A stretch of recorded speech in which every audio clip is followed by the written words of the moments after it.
This is all my gear. I'm going to show you how I do my videos on YouTube on a budget. I'm Rick, and this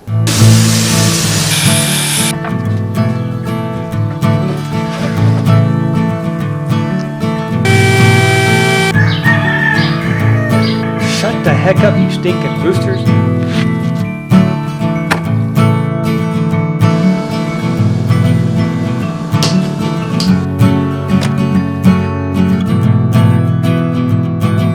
Nailed that for your sanity! This is the shack. Hello and welcome. If you're new to the channel or your first time stopping by, thank you so much for taking some of your time out to view. I always ask that you would consider subscribing, and if you do, ring that bell down there so you're notified when the videos do come out. Quick spoiler alert, I am not a techie channel, but I am a creator on YouTube, at least for the time being. I have to have certain items to be able to create my videos. Doing this, I stay on a budget of about $100. Of course, your camera will not be in that realm. It is going to be much more, or if you're a type of person that uses their phone, you already got that covered. So I'm going to go over everything here real quickly. In the description below, I have links to each individual video. First things first, the camera. The camera that this is being filmed on is a 9-year-old Samson. Now about 3 years ago, it started wearing out, showing its age, and the screen flips out. You can no longer use the touch screen, so basically this camera will zoom and play and stop. That is it. I can't get any more features out of it, and I really like that camera because I can set it for time lapse. Now my brother-in-law did give me a camera that he bought. He gave me another Canon camera. Unfortunately, that one a little weird. It has no time lapse capability. It is good for taking videos. Unfortunately, I've noticed a few times that I used it that the volume, I think, has a noise canceling capability in it, because during, especially outside, I noticed all of a sudden I got real quiet. I can hear myself talk, and it'd come back. I'm thinking, what the heck's going on? It has to be something that's in the camera that's canceling out noise, and then unfortunately it cancels everything out. So I don't use that too much anymore. Other than this camera, I still use a lot, because this camera I don't like getting dirty, because I just don't like it. It's a very expensive camera. When this came out, I waited about a year. I really like the camera. It's an 80D Canon. Just my thing. I've had Canons all my life. I've had very good results, so I stick with something that suits me. If I start to have problems, I'd probably look at Nikon, but for me, I like Canon. I waited about a year. I got this 2 years ago. I think $960. I can't remember exactly, but it was close to that.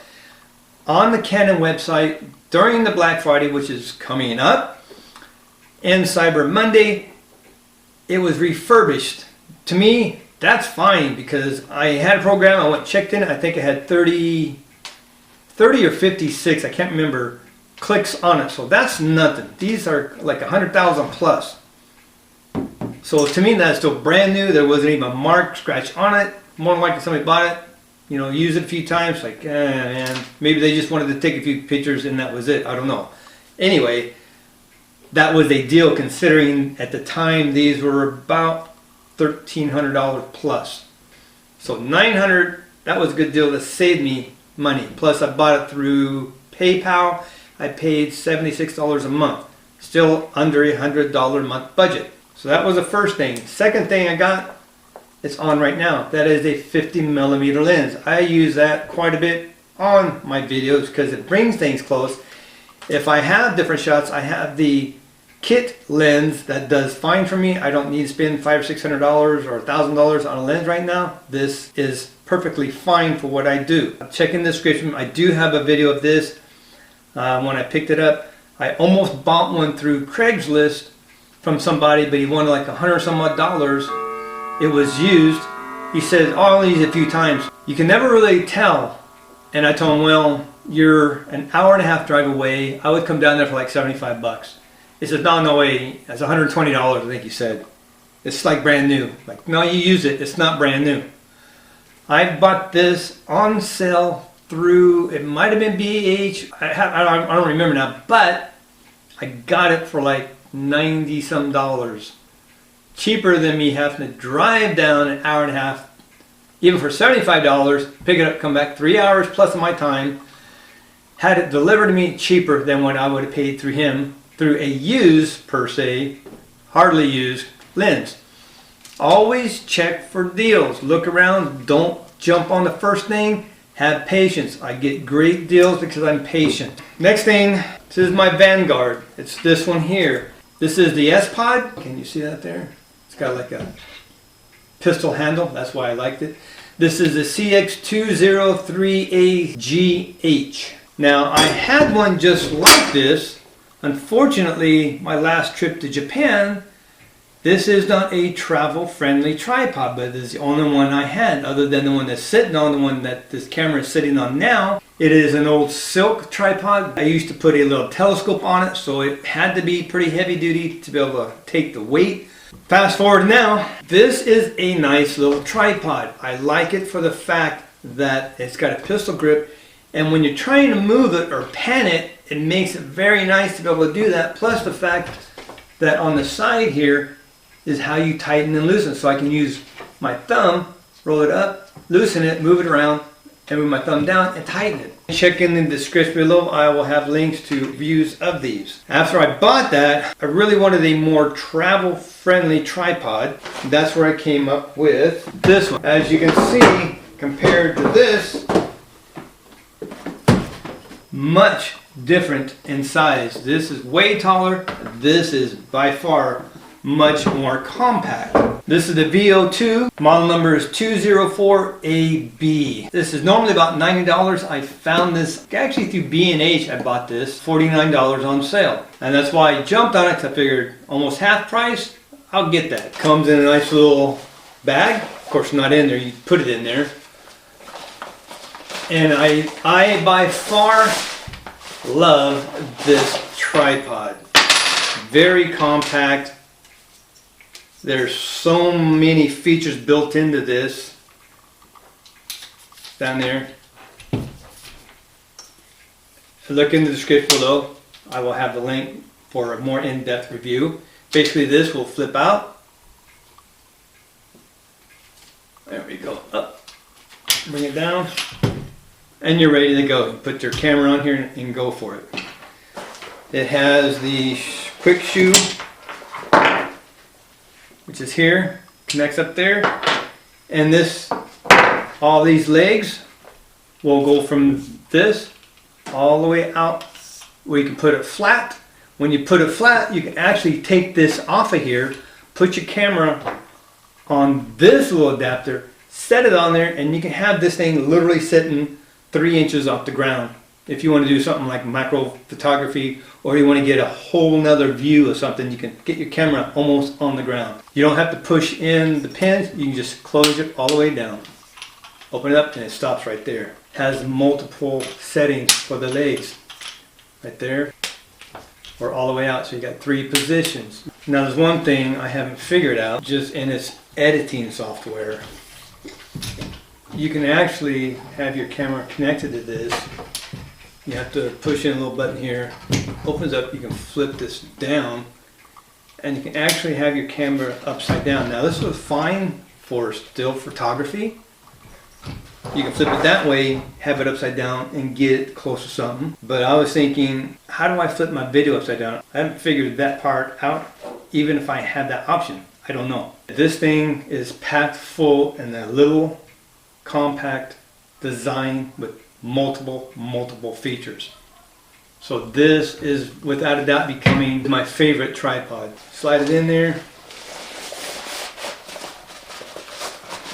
This will fit in your backpack, or you put it over your shoulder or over your backpack or something on the top and go. Travel friendly tripod under $100. Okay, next on the list, the mic on this isn't the greatest, especially that I am away from the camera, and when I'm doing my woodworking or home improvements, the camera is sitting a few feet away. I needed something to be able to connect myself to the camera wirelessly so I could talk and they'll pick me up. A lot of research. I didn't want to spend $300-400, again trying to keep it under $100. This is the BOYA, the BY-WM6. I bought this, I think it was on eBay, and I watched it for a couple months and I found one that was like $119. So I bought this for $119, a little bit over, but I try to stay in the $100 budget line, a little above, a little below that. I try to keep it right there. Really nice, long distance. I don't need long distance. I just want something that's decent quality for what I'm doing, and these do work well. Right now, not on it because I'm on this camera.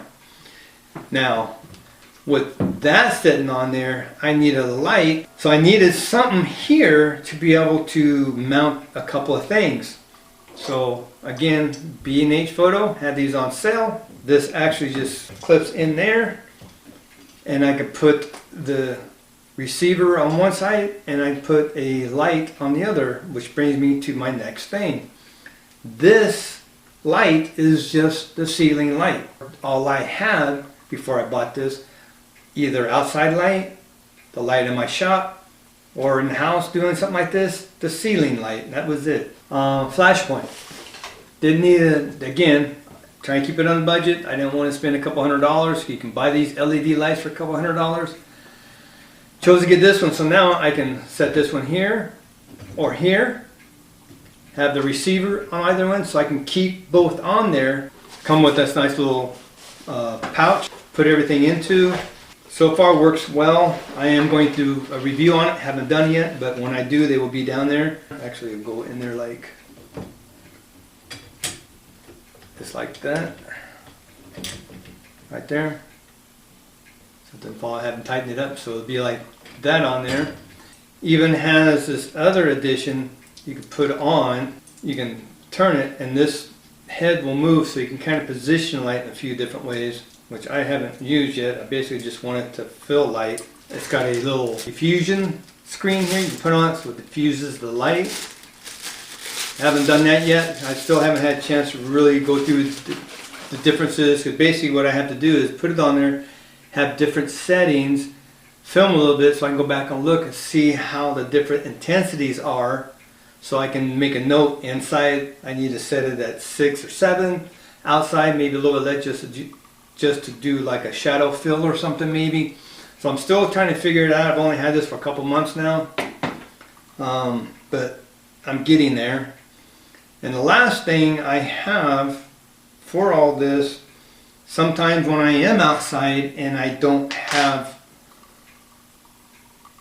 any way to really mute the wind, it gets really bad sometimes out here. Or if I make a mistake and I have to correct it, I'll do voiceover. That's where this comes in at. Now I did a review and a comparison to this and a FiFine mic. Now this, of course, this is your cover, keeps the wind, and when I'm speaking into it, you don't hear me do my T's or popping for my P's. This is a Samson C01U Pro. I really like this mic, and it was more money than the FiFine. I did a comparison, and you can hear the comparison. Again, look in the description for all these reviews that I've done. The FiFine actually sounded really good. I had a pretty good quality to it. On a budget, that is a terrific mic to use. I had already purchased this before I was asked by somebody on Amazon to review that product for them. I actually got that one free. And since I already had this, I went ahead and gave it away to somebody else that could probably use it. And I gave it to a young gentleman. I think it was in Chicago or somewhere, or Illinois, somewhere over that way. Hopefully it does him well. He did video games, so hopefully it does good. But this stays on my desk. All I have to do is literally plug it in, and it's ready to go, and it has good audio. Clear, tone's nice. It doesn't sound cheap or like I'm talking in a chamber or something. It's got good quality. So that is all my equipment that I use to make my YouTube videos. Check in the description below. I'll have links to each individual review, and as I put them up, I will add it. So again, check the subscribe button Hit the bell so you're notified when the videos come out. I'm going to try to get as much of these out in the next few days just because of Black Friday, Cyber Monday. So you can still continue to look for deals and specials if you need any of the equipment that I have on sale to do your videos, your vlogging, whatever it is you need to do, maybe on a budget. That's all my gear I use on my channel to produce my videos. For the time being, who knows, this all may be going away by next year with all the changes in YouTube, so we'll just see what happens. But it was a fun run. Thank you so much for watching. Be blessed. Take the shack. Build it for your sanity. You don't need a king's ransom to make videos. Keep it on a budget. Enjoy life. See you next video.